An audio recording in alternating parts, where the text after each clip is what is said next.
Welcome to Quantum, How Everything is Made, a channel that takes you behind the scenes of the manufacturing world, unraveling the mysteries of everyday products. Today, we're diving deep into a topic that touches everyone's daily life but often goes unnoticed: the fascinating process of how toilet paper is made. The industry's astounding $100 billion in income each year is more than explained when you consider that the average American consumes over 100 single rolls annually.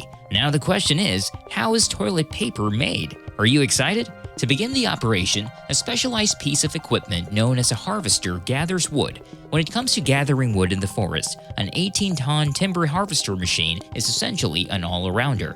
Trees can be felled or chopped down, and their trunks can be sawed up. Considering that a normal harvester can complete all of this in less than a minute, its efficiency is another factor to consider. Here's the thing, it's crucial to remember that poor timber, that is, misaligned or crooked trunks, is a kind of wood that is cut down for toilet paper. Furniture is the intended use for the superior quality of wood. The harvester cuts thousands of tree trunks into pieces, and at a certain point, the wood is ready to be processed into pulp, which is used to make paper and toilet paper. However, the wood needs to be made into chips first before it can be pulped. A wood chipper is the device used for this. First, the wood is uniformly cut and fed into a shaft that ends with enormous drums. By removing the outer layer of the tree while preserving as much of the timber as possible, these drums debark the wood. After the wood has been debarked, it is cleaned in a water bath to remove sand and stones from the logs. The wood is then run through a metal detector to look for any loose screws or nails that may have gotten into a specific batch. These must be eliminated since they may harm equipment later in the production process. Huge revolving knives reduce the timber to tiny wood chips. After that, these wood chips are fed into enormous stockpiles via a conveyor belt. In order to be transformed into toilet paper, the wood chips' fine fibers must be broken down even more. The wood chips are cooked chemically in enormous industrial tanks known as decomposers until they become pulp. The majority of the moisture in the wood is drained during the cooking process, which might take up to 3 hours. Wood chips contain roughly 50% moisture. After that, the mixture is reduced to contain roughly 25 tons of cellulose fibers, lignin, and other materials. With each cooked batch, roughly 15 tons of pulp, usable fiber are produced. Recycled paper is another raw material utilized in the production of toilet paper. Recycling paper is more difficult to come by than wood. It's separated from waste that can't be utilized to make toilet paper using a device known as a sorter.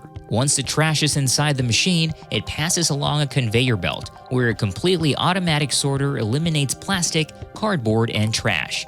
First, cardboard and big trash are removed using a sieve.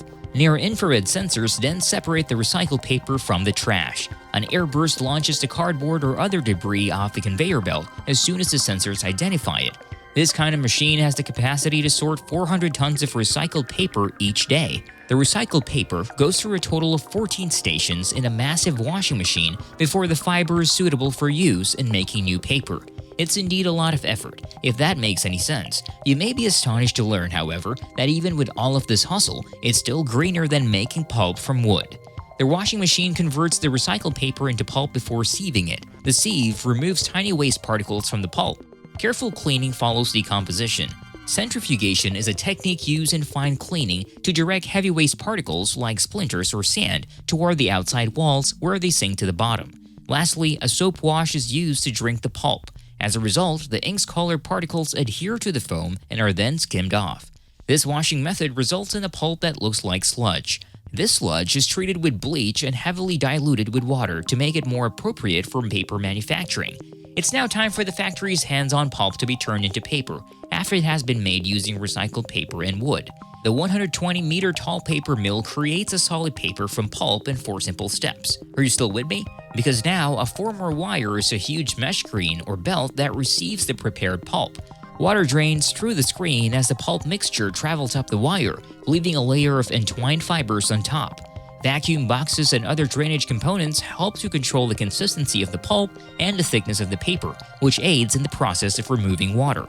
After that, the damper PAM sheet is sent through several press rolls. The paper becomes denser as a result of these rolls sucking out more water. The press sheet has a large amount of water in it and is now referred to as a wet web. To eliminate the residual water, the wet web is passed through a drying section or a series of heated rollers. The heat causes the wet web's water to evaporate, leaving a continuous sheet of dry paper behind. The paper sheet still has some creases on it, so it's not quite finished. The paper machine's built-in ironing rollers assist in removing them. Surprisingly, this laborious procedure only takes 7 seconds in real time. That is the true speed of a paper machine. The finished paper is twisted around a Yankee dryer, a type of dryer. The paper is then crept, which gives it a slightly wrinkled appearance and makes it extremely soft. Using a metal blade, the paper is scraped from the Yankee dryer during the creeping process. This gives the sheets considerable flexibility, but it also reduces their strength and thickness, making them almost brittle when wet. The paper is then wound into jumbo reels, which have a maximum weight of 5 tons after being generated at nearly a mile per minute. How does one piece of paper become toilet paper? All of this takes place within a device known as a toilet paper roller. At 80 meters in length, it's not as large as the paper mill, but it's still rather impressive, producing over 500,000 rolls every day. We're nearing the end. The paper from several enormous jumbo reels is unwound simultaneously and stacked on top of one another. Whether the toilet paper is intended to be 2 or 3 ply depends on the layers of paper. Afterwards, depending on the brand, various patterns are printed on the paper. Soon, micro-embossing will add to the toilet paper's distinctive dotted texture. In addition to adding volume, micro-embossing gives the toilet paper a softer, more comfortable feel for users. The paper is then finally rolled into the arriving cardboard rolls. These rolls are a little larger than what we're used to, and they're divided into smaller rolls of different sizes based on the particular needs of the market, such as domestic towel rolls or regular toilet roll sizes. Additionally, the chemicals employed in the pulping process are closely inspected and analyzed. Verifying gauges, equipment, and procedures also ensures that slurries are cooked at the proper temperatures. A completed sheet of paper can be examined for stretch, opacity, moisture content, smoothness, and color, among other characteristics. That concludes our exploration into the making of toilet paper in Quantum, How Everything is Made. If you found this episode intriguing, don't forget to hit the like button, subscribe to our channel, and ring that notification bell so you never miss out on our upcoming episodes where we demystify the production processes of various everyday items. Until next time, stay curious.